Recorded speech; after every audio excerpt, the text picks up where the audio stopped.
All right, guys, so I wanted to do a body swap today, or put Steve's body back on his frame, but it's not going to happen. I not only need to buy one new post, I need two. This one was laying on the ground in there just like that, and I was like, you know, that one's still good, but that one I knew was fried. It's like cracked all to pieces, and then this is split out pretty bad out here, so it's on this side too, and it's like that whole area right there is split. So there is no way I'm going to try to put his body on these on top of concrete blocks, you know what I mean? So now I need to buy two 4x4 treated posts, so I don't know what those are going to cost in today's money. So these are several years old. These have probably been out here for, I don't know, 5 years, 6 years, I don't even know. I should have painted them is what I should have done, but I never did, but I will the next pair because they're going to be expensive. So I just can't swing going down there and getting a pair today. And besides that, it's 36 degrees right now. So yesterday was 80, today's 36. Imagine that. So I'm not gonna, and underneath this carport where I'm gonna be doing the swap, it's even colder. And you know, I'll be doing a lot of work on my laying down underneath the car and stuff on the concrete. I'm just not down for that. So I have another issue that I need to address here. So my wife's 4-door has been sitting out here since Steve's car got here like 7 months ago or whenever it was. So you can see all the grass is dead under there, and you know, with the weather we've been getting lately, our grass is starting to get green. I really don't want a dead spot in the front yard, so now would be the time for me to get this moved. You know, this part of the front yard, I do like it to be kind of nice. I don't really care about, you know, the side of the carport over here. So that's, I think I'm going to try to move this today. So I'll have to do some car shuffling out of the driveway, but I think what I'm going to do is move this over there, and I may go ahead and pull the cover off and do a full inspection on this thing, because I primered this and it set like just a few days or maybe a week, I don't remember, and then I wrapped it up like this and left it. So I know there's probably going to be some primer missing on the drip rail molding, because this cover is always moving from the weather, and that'll usually sit there and rub that until it's, you know, the primer's wore off. So the last time I looked in here, it had water sitting in the rear floorboards because I had coated the bottom of the floors, or the inside floors, and then I seam sealed all the factory little perforations in there. And when I looked in there, I could see that the seam sealer had lifted up. So I'm going to have to dig all that crap out, re-seam seal it. I'm going to end up recoating the floors and everything again, but I may end up having to do just about all of everything over again. But I've also got an engine block in there, and it was a good block, and I'm afraid that the cylinder walls may be pretty trashed in it now. But anyway, I just need to, you know, get the cover off and kind of check everything over, but I'm going to move it today. I'm going to go ahead and move it over here on this side of the carport. And I think I'm going to put it on something, all 4 tires, I want to put it on something like, I don't know, little pieces of wood or something. I've got an old pallet out back that I can break up and use a couple pieces of wood, but anyway, I don't want the tires sitting on the ground. I'd like to have it a little bit, you know, supported with something so it doesn't sit there and sink in the ground. But anyway, I'll have to wrap it back up and everything. But I don't mind if the grass is dead here. I just don't want it dead in my main front yard, you know what I mean? And it's time to move it anyway. That's what everybody sees when they drive down our housing addition here. But there's other people with cars sitting in their yard around here. My neighbors down here have a few sitting in their yard, so it's not like this is not an uppity-up neighborhood, you know what I mean? I think that's what I'm going to do. So when I get this thing uncovered and get ready to move it, I'll turn the camera on and show you all the damage.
Well, the primer itself held up pretty good, but can't say much for the floors. So these had been coated, I think it was with POR 15, and I think I brushed it on. I can't remember. It's been too long ago. Anyway, this is where it was holding water, you can see. So it tried to pretty much get through there, but it delaminated the seam sealer.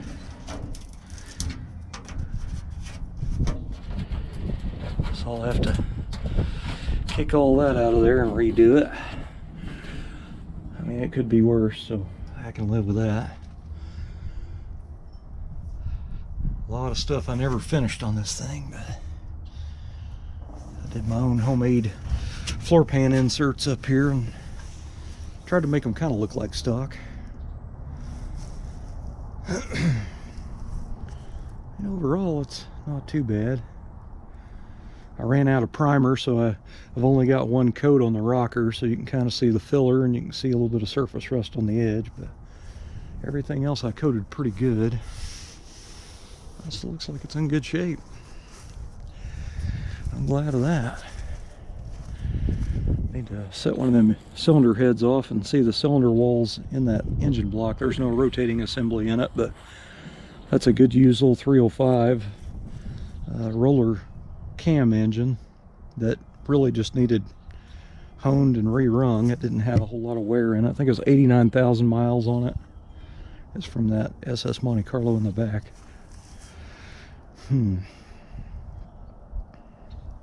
I figured the paint would be wore off the front frame horns up here, but it's not.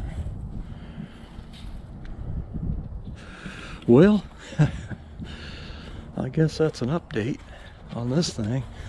I just need to move it. I'm afraid my new tires are going to be ruined, but they may not be. Oh yeah, I got a lot of water back here.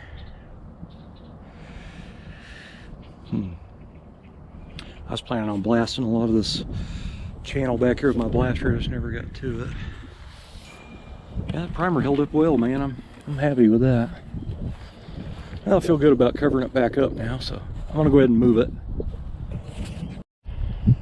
Well, hopefully this will grow this spring. It should. That's a pretty big dead spot in the grass there, and that's right in the front yard. That's terrible.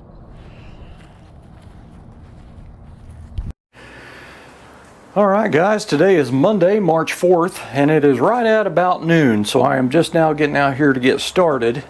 So my dog had a grooming appointment this morning, and we actually found a little lump on her, kind of on her rib cage a little bit. It's about the size of a grape, I would say. A little concerning. So she's due to get her teeth cleaned at the vet, so I'm going to call and schedule a teeth cleaning and then have them figure out what that is. What a mess. So anyway, had to have the dog at the groomer this morning at 9:30. So then I just messed around over there in that town for a little bit until they called me. And anyway, I come back home. I always have to take her to the park afterwards because she's mad at me after getting groomed. But take her to the park, it tends to perk her up a little bit. So I took her to the park and let her run around a little bit.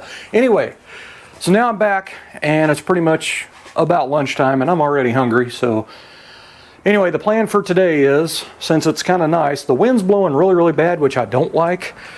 But I'm going to go ahead and set Steve's body back on his chassis. So I've got the body mounts out. I'm getting ready to open the box and set all them up on the frame and get it ready to go on here. I'm going to go ahead and wipe this frame down with a wet microfiber to clean it up because it is dusty. It's been sitting out here. So anyway, it's gotten a little bit on the dusty side, but it'll be all right.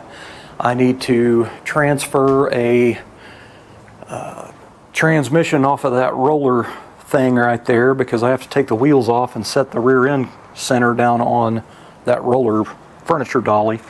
That way it gets the chassis down really, really low. I may go ahead and remove the A-arms because they're not tight. Their nuts are just run down finger tight. I might go ahead and remove those and that'll gain me some more low down to the ground aspect there. So that way I don't have to have the body way up in the air to get it under there.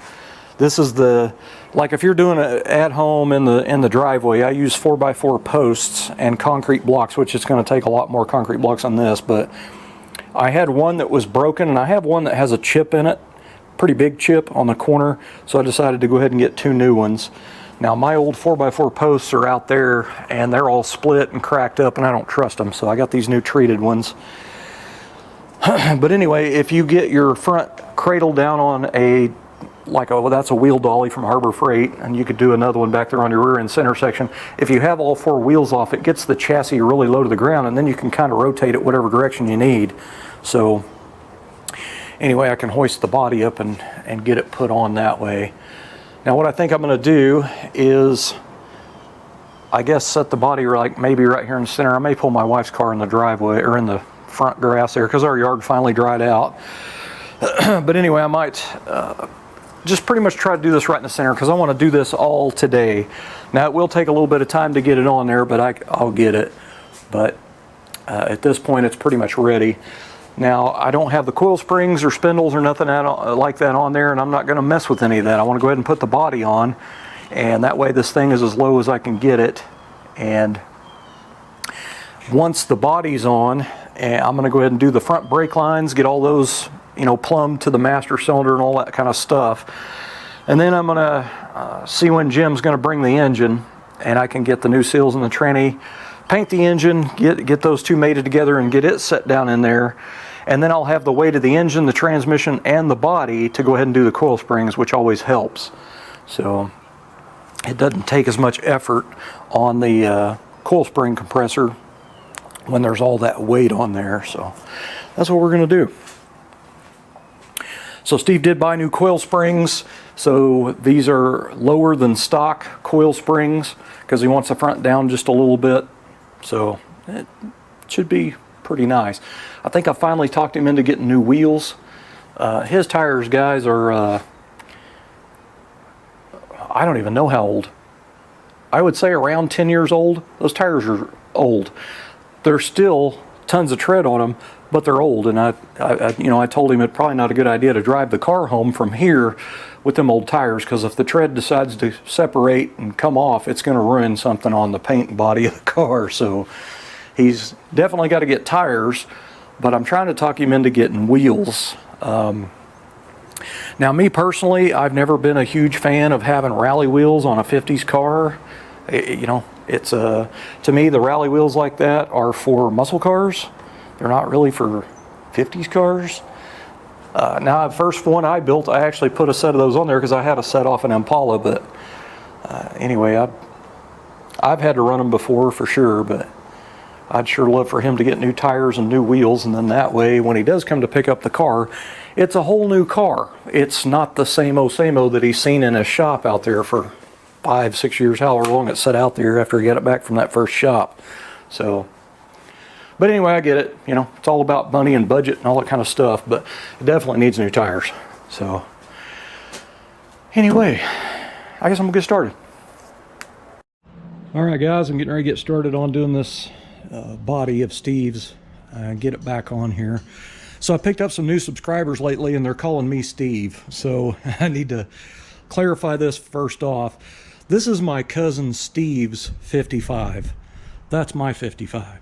So we're a family of 55 gurus, so not necessarily, I guess, gurus, but we like 55 Chevys. Most people in our family do. Anyway, I had already had this body on this body cart, and I had these 4x4 pieces. They're like 12-inch long pieces of 4x4 post. I had one on each side, and that was when I was trying to work on the trunk and stuff, so I was trying to get the body up as high as I could. So those were already in there. So what I have done, first thing, after I rolled the body out here, I used a concrete block this way, and this is not really the, you know, the load-bearing side of a concrete block. It's supposed to be this way, but I always do it this way. I don't care if you don't like it or not. I could not tell you how many body swaps I've done out here. Anyway, I put a 2x4 across it. Now I jacked the back of the trunk floor up until the jack won't go any higher. And then I put a concrete block on each side on end like that, and then I set the 4x4 across. I try to get it at the back of the rocker back here. And in this case, I had a little bit of room, so I used some little bitty pieces of 1x4s. just in there to take up a little bit more space, because that extra inch might help. Anyway, when I do the trunk floor, I get this back as far as I can on this trunk floor. I don't want to do it way out here. I do it back here as far as I can. So, and when I try to use that, I want that 2x4 piece going across these two beads here, these two runners that are in the floor. So anyway, that 2x4 goes across about right in here. It's right at the edge of this underneath.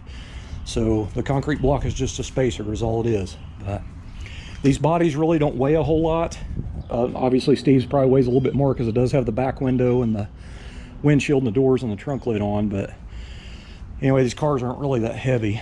But anyway, I've done a bunch of 55s this way, and this is how I took it on and off the frame to begin with. So, or off the frame, I should say. But anyway, this is done up the same way. I let the jack down, and I'm getting ready to bring it around here, and I will stick the jack up in here, and I'll put the 2x4 across here, which I'm going to go see if I got a better one out there. That one's kind of crunched on the end, because I want it to stagger across the trans tunnel here. So anyway, I'll take it across here, and I'll jack it up as high as I can get it, and then I'll set a concrete block up here and a concrete block over there and run a 4x4 across it. So at that point, when I let the jack down, the body is supported on concrete blocks and 4x4 posts. So it may not be high enough, but it might be. I'm just going to have to try. Now, I always put the chassis in from the rear. The reason is it has a hump back here to go over the rear end. That's the highest point of that chassis. So I will take the wheels off of it and set the third member down on a wheel dolly, and I'll do a wheel dolly up here on the front of the cradle. So that chassis will be as low as it can get because it won't have tires and wheels on it. If you leave wheels on it, it'll be so high you'll have to jack the car way up. You'll have to, you know, block up the car and then get another concrete block on there and lift it up even higher, and that's when it gets really, really stupid and dangerous. This is already stupid, but it works. But anyway, that's what I'll end up doing is I'm going to put the wheel dolly right here underneath the K member or a cross member, whatever you want to call it, and then I'll go get another to put on the back of the rear end, and then I'll put the rear end from the back and slide it up here to the front. And then at that point, I'll get the jack and I'll jack it back up, take the 4x4 posts out, move the concrete blocks out of the way, lower it down on the chassis, and then I'll move around and do it to the back. Now what I'm going to do is put the 4x4 posts back in here every time, because I don't want the body so severely, you know, angled. Like if I just took everything out of the front after I get it blocked up and I, you know, got the chassis under it and then raise the car up, if I just let it all the way down to the chassis, it would come down too much of an angle and it might slide off. So, you know, it's best to do a couple more steps, you know, blocking it up to be safe. So that's exactly what I'm going to do. But anyway, I'm going to get to it. I'm going to see if I can dig out another board to stick across here, jack up the front, put the 4x4s and the blocks up in there, and then let it down. All right, guys, my lower back feels like it's on fire. Like it feels, my best explanation is that I just put a shirt on fresh out of the dryer. That's what my lower back feels like. It's got heat in it, like like I'm leaned up against a fire or something. So it was kind of worth it. I'm going to be feeling it tonight and probably tomorrow, but the body of Steve's 55 is on the chassis. So it's not bolted down, it's set on there, but it's just about lined up. I can pretty much probably get every one of the bolts in it. I do have a long bolt down here sticking through. It's just a spare bolt that's really long. I've got one on each side, and that's basically an alignment for when I'm setting the body on. But anyway, I can go to town now. I just called Jim, who has the engine, and I told him in a voicemail, I got his voicemail, I told him that I'm ready for the engine now. So I want to get the engine painted, get it mated to the transmission, set them down in there. I'm going to build the brake lines first and then do that, set the engine and trans down in there, and then I'll have weight, and then I'm going to do all the coil springs and spindles and all that. So anyway, car should ride and drive real good with brand new leaf springs, coil springs, ball joints, disc brakes in the front, new shocks. The car should drive and ride fantastic, and it's got an idler arm bearing conversion kit because he's still running the manual factory box. So I'm pretty happy. Anyway, guys, that is one heck of a milestone. I just have a huge mess to clean up to get my car back in here. So I've got to put all this stuff in the car. I've got to clean up all this mess out here, and then to pull my car back in. So I got a lot of work to do. So, thanks for watching.